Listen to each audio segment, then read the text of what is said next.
हजारों दुकानें जला दी गई, पेट्रोल पंप जलाए गए, मस्जिदों में तोड़फोड़ हुई, मस्जिदों में आगजनी हुई। कौन जिम्मेदार है इस आगजनी का? कौन जिम्मेदार है इस कत्लेआम का? किसने मस्जिदों को आग लगाई? क्या इसमें पूरे में एफआईआर हुई या खुद मर गए ये सारे लोग? बयानबाजी जिम्मेदार हैं, इनके नेता जिम्मेदार हैं।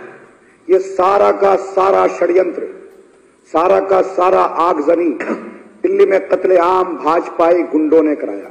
पुलिस इनके साथ थी, इनको पुलिस सपोर्ट दे रही थी, पुलिस गोलियां चला रही थी, इनके हाथ में पिस्टल थे, गोलियां। ने दिल्ली के तमाम लोगों से अपील की है कि दिल्ली में शांति बनाए रखें।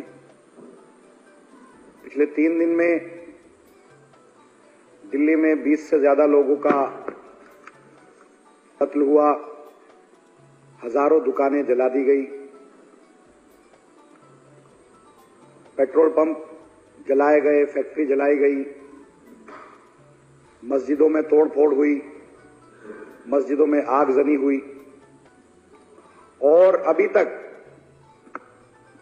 जो केंद्र में बैठी हुई भाजपा की सरकार है, इनकी तरफ से किसी एक नेता ने आज तक बयान नहीं दिया, अभी तक बयान नहीं दिया। अपील कर रहे हैं, कौन जिम्मेदार है इस आगजनी का? कौन जिम्मेदार है इस कत्लेआम का? किसने मस्जिदों को आग लगाई? क्या इसमें पूरे में एफआईआर हुई या खुद मर गए ये सारे लोग? कोई तो जिम्मेदार है। भाजपा के नेता खुलेआम जिम्मेदार हैं, बयानबाजी जिम्मेदार हैं, इनके नेता जिम्मेदार हैं। ये सारा का सारा षड्यंत्र, सारा का सारा आगजनी दिल्ली में कत्लेआम भाजपाई गुंडों ने कराया। पुलिस इनके साथ थी, इनको पुलिस सपोर्ट दे रही थी, पुलिस गोलियां चला रही थी, इनके हाथ में पिस्टल थे, गोलियां थी। जिस दिन ये संडे को जहां शुरुआत हुई, कपिल मिश्रा वहां पहुंचे, उस वक्त वे उस जगह के डीसीपी उनके साथ मौजूद थे, उनको वो सपोर्ट कर रहे थे। पत्थर लाकर दिए उन्होंने, पुलिस वालों के हाथ में पत्थर देखे गए। 2002 में गुजरात के अंदर दंगा हुआ था, 1984 में दिल्ली के अंदर दंगा हुआ। 2002 के दंगे को आज दिल्ली में भाजपा की सरकार ने याद दिला दिया। उस वक्त में भी दंगाई दंगा कर रहे थे, पुलिस उनको छूट दे रही थी। इस मर्तबा भी दंगाई दंगा कर रहे थे, पुलिस इनको छूट दे रही थी। मैं जिस दिन ये दंगे शुरू हुए उस वक्त मैं सीलमपुर गया। सीलमपुर में एक मदरसे के अंदर मैंने वहां डीसीपी को बुलाया, सूर्या नाम का डीसीपी, वहां का एसीपी, एसएचओ, सारे लोग आए।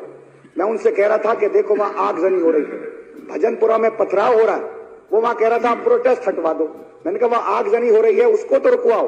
उसके बाद बोला साहब दूसरी जगह भी होगी, तीसरी जगह भी होगी, चौथी जगह भी होगी। उसके बाद होती गई, कोई नहीं रुकी। कमिश्नर को हमने टेलीफोन किया, कमिश्नर ने फोन नहीं उठाया। डीसीपी वहां से चला गया, उसके बाद डीसीपी ने भी टेलीफोन नहीं उठाया। उसके बाद हमने हर मुमकिन कोशिश की कि कोई एक ऐसा ऑफिसर जो इस दंगे को रोक सके, नहीं मिला।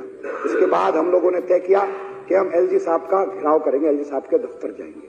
एलजी साहब के हम दफ्तर के बाहर बैठे रहे, मैं था, हमारे एमएलए थे, गोपाल राय जी थे। हम वहां नारे लगाते रहे, हम वहां बाहर बैठे रहे कि बाहर कत्लेआम हो रहा है, दिल्ली जल रही है, एलजी साहब बाहर आओ। लेकिन एलजी साहब सोते रहे, एलजी साहब घर से बाहर नहीं आए। स्पेशल कमिश्नर वहां आए, स्पेशल कमिश्नर आए, हल्की फुल्की बात सुनी और चले गए। पूरी रात हम कहते रहे कि नेहरू विहार में आग लग रही है, हम कहते रहे नूर इलाही में आग लग रही है, हम कहते रहे वहां गुंडे गुंडागर्दी कर रहे हैं, हम कहते रहे भजनपुरा में आग लग रही है, जाफराबाद में आग लग रही है, आप मुस्तफाबाद में आग लग रही है। एक एक जगह का हम उनको एड्रेस देते रहे, टेलीफोन करते रहे, लेकिन किसी एक जगह 3 घंटे 4 घंटे पुलिस नहीं पहुंची। 5-6 कत्ल पहले दिन हुए। पूरी रात मैं खुद 5:30 बजे तक एलजी हाउस रहा, वहां डीसीपी सिविल लाइन थे, उनके साथ रहा, उनको बताता रहा। लोग मुझे टेलीफोन करते रहे कि नेहरू विहार में अब आग लग रही है। नेहरू विहार में दुकानें जलाई जा रही हैं, नेहरू विहार में मस्जिद में घुस गए, नेहरू विहार में घर में आग लगा दी। एक ऐसा हुआ कि एक बोली मुझसे कि मेरे घर में आग लग गई और अब मेरे बच्चे जल गए, अब मैं जल गई, लेकिन हम बचा नहीं सके, बेबस थे। कहां जाते हम, किसके पास जाते हम? पुलिस तो गुंडों के साथ थी, होम मिनिस्टर गुंडों के साथ था, तो क्या होम मिनिस्टर की जिम्मेदारी नहीं है कि इस जिम्मेदारी को लेते हुए जो पूरे दिल्ली के अंदर आज कत्लेआम हुआ है, वो लॉ एंड ऑर्डर उनके पास है, इस जिम्मेदारी को लेते हुए उन्हें इस्तीफा देना चाहिए। जो भी दंगाई है उनके खिलाफ FIR होनी चाहिए।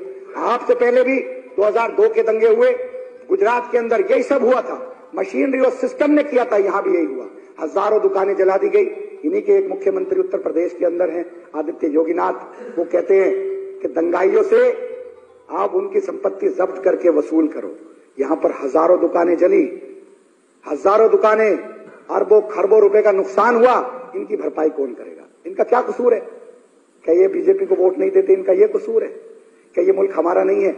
इनका है। आज ये हमको कहते हैं गद्दार। कल 1857 से लेकर के 1947 तक जब आजादी की लड़ाई लड़ी गई थी, 91,000 लोग फांसी पर चढ़ाए गए थे, जिसमें से 92,000 मुस्लिम थे। ये नहीं थे कि तो अंग्रेजों के साथ थे। आज ये हमें गद्दार कहते। हमारा कसूर क्या है? हम किसको मार रहे हैं? हम किसको नुकसान पहुंचा रहे हैं? हम भाजपा को वोट नहीं देते सिर्फ इसलिए दिल्ली में आम आदमी पार्टी की सरकार बन गई, आज हमसे बदला ले रहे हैं। क्यों बदला ले रहे हैं? क्यों मार रहे हैं?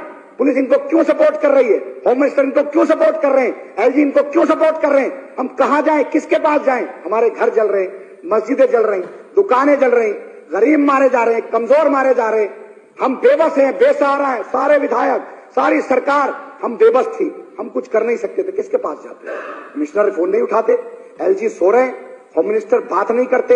ये बीजेपी के लोग ये किस दिन आए निकल करके? क्या इनकी जिम्मेदारी नहीं थी दंगे को रोकते? क्या ये विधायक नहीं है? क्या ये अपोजिशन के लीडर जोड़ी जी आज कैसे चेंज हो गया इनका हृदय?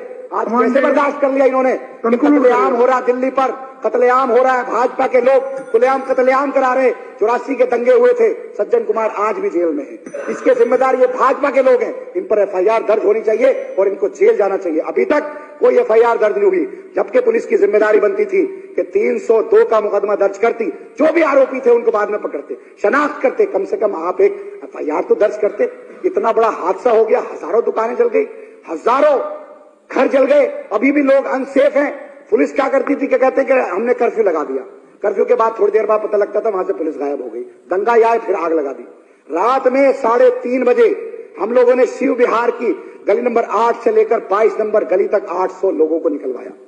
उनमें से 3 लोग मारे गए, निकाल नहीं सके हम लोग, चिल्लाते रहे, रोते रहे, उनकी रिकॉर्डिंग आती रही हमारे पास। मैं था, संजय भाई था, 3:30 बजे तक हम लोग रोते रहे। रात को जिस दिन ये हम LG साहब के आ गए, मैं 5:30 बजे वहां से आया, लेकिन हम बेबस थे, कुछ कर नहीं सकते थे। हमारा क्या कसूर है?